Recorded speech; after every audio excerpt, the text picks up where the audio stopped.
अमृता अस्पताल के रूप में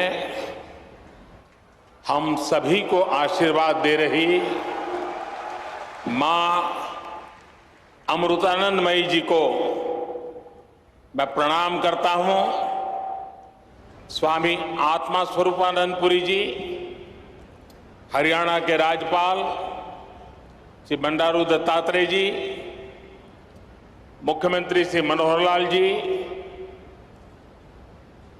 केंद्रीय मंत्रिमंडल में मेरे सहयोगी कृष्णपाल जी, हरियाणा के उप मुख्यमंत्री श्रीमान दुष्यंत चौटाला जी, अन्य महानुभाव, देवी और सज्जनों, अभी कुछ दिन पहले ही देश ने एक नई ऊर्जा के साथ आजादी के अमृत काल में प्रवेश किया है। हमारे इस अमृत काल में देश के सामूहिक प्रयास प्रतिष्ठित हो रहे हैं। देश के सामूहिक विचार जागृत हो रहे हैं। मुझे खुशी है कि अमृत काल की इस प्रथम बेला में मां अमृतानंदमयी के आशीर्वाद का अमृत भी देश को मिल रहा है। अमृता अस्पताल के रूप में फरीदाबाद में आरोग्य का इतना बड़ा संस्थान प्रतिष्ठित हो रहा है। ये अस्पताल बिल्डिंग के हिसाब से, टेक्नोलॉजी से जितना आधुनिक है, सेवा, संवेदना और आध्यात्मिक चेतना के हिसाब से भी उतना ही अलौकिक है। आधुनिकता और आध्यात्मिकता, इसका ये समागम गरीब और मध्यम वर्ग के परिवारों की सेवा का उनके लिए सुलभ, प्रभावी इलाज का माध्यम बनेगा। मैं इस अभिनव कार्य के लिए, सेवा के इतने बड़े महायज्ञ के लिए पूज्य अम्मा का हृदय से आभार व्यक्त करता हूं। स्नेहंतिल्ले, कारुण्यतिल्ले, सेवनतिल्ले, त्यागतिल्ले, पर्यायमाण अम्मा,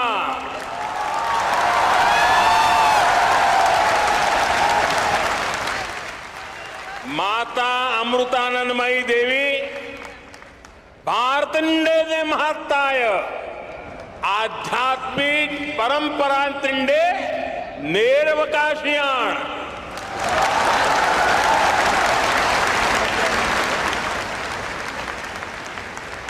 हमारे यहां कहा गया है, अयम निजः परोवेति गणना लघु चेतसाम उदार चरितानाम तुम वसुधैव कुटुंबकम। इन महाउपनिषद आशयमाण अम्मयुड़े जीविता संदेशम।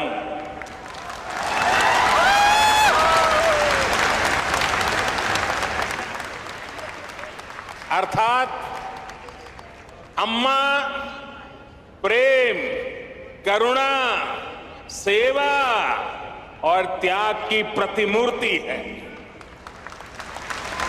वो भारत की आध्यात्मिक परंपरा की वाहक है।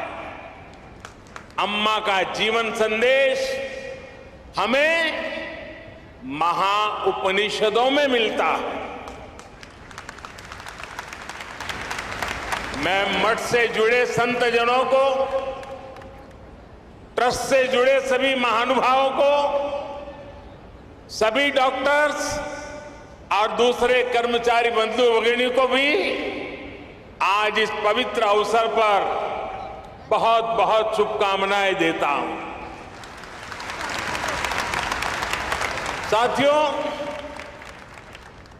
हम बार बार सुनते आए हैं, न त्वम हम कामये राज्यम न च स्वर्ग सुखानि च कामये दुख तप्ता नाम प्राणी नाम आर्ति नाशनम। अर्थात न हमें राज्य की कामना है, न स्वर्ग के सुख की इच्छा है। हमारी कामना है कि हमें बस दुखियों की, रोगियों की पीड़ा दूर करने का सौभाग्य मिलता रहे। जिस समाज का विचार ऐसा हो, जिसका संस्कार ऐसा हो, वहां सेवा और चिकित्सा समाज की चेतना ही बन जाती है। इसलिए भारत एक ऐसा राष्ट्र है जहां इलाज एक सेवा है, आरोग्य एक दान है, जहां आरोग्य आध्यात्म दोनों एक दूसरे से जुड़े हुए हैं।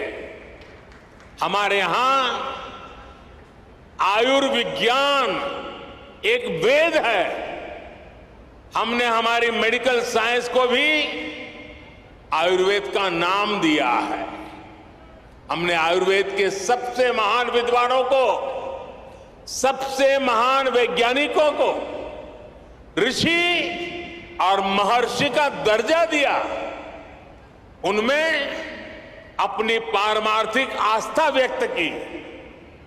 महर्षि चरक, महर्षि सुश्रुत, महर्षि वाग्भट, ऐसे कितने ही उदाहरण हैं जिनका ज्ञान और स्थान आज भारतीय मानस में अमर हो चुका।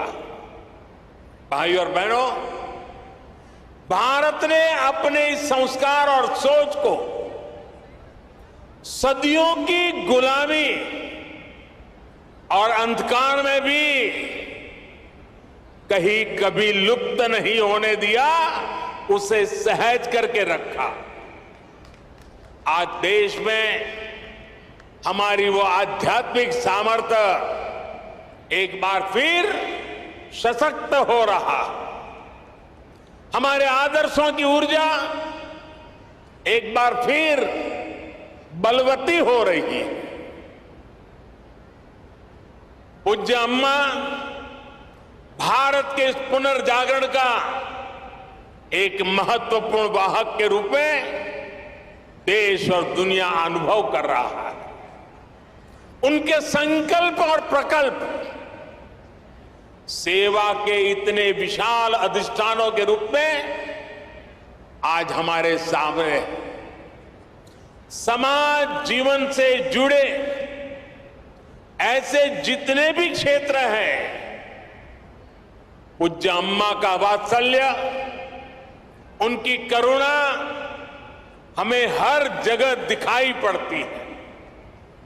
उनका मठ आज हजारों बच्चों को स्कॉलरशिप दे रहा है, लाखों महिलाओं को स्वयं सहायता समूहों के जरिए सशक्त कर रहा है। आपने स्वच्छ भारत अभियान में भी देश के लिए अभूतपूर्व योगदान दिया है। स्वच्छ भारत कोष में आपके द्वारा दिए गए बहुमूल्य योगदान के कारण गंगा किनारे बसे उस इलाकों में काफी काम हुआ। इससे नमामि गंगे अभियान को भी काफी मदद मिली। पूज्य अम्मा, उनके प्रति पूरे विश्व का श्रद्धाभाव है। लेकिन मैं एक भाग्यवान व्यक्ति हूं। पिछले कितने ही दशकों से पूज्य अम्मा का स्नेह, पूज्य अम्मा का आशीर्वाद मुझे अविरत मिलता रहा है। मैंने उनके सरल मन और मातृभूमि के प्रति विशाल विजन को महसूस किया है और इसलिए मैं कह सकता हूं कि जिस देश में ऐसी उदार और समर्पित आध्यात्मिक सत्ता हो, उसका उत्कर्ष और उत्थान सुनिश्चित है।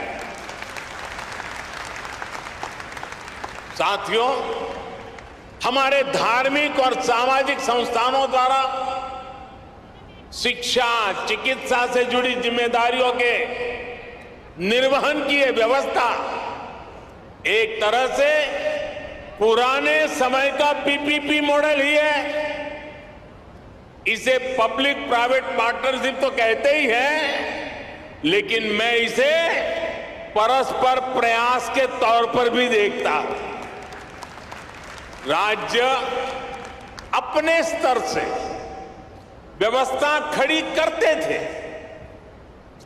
बड़े बड़े विश्वविद्यालयों के निर्माण की में भूमिका निभाते थे, लेकिन साथ ही धार्मिक संस्थान भी इसका एक महत्वपूर्ण केंद्र होते थे।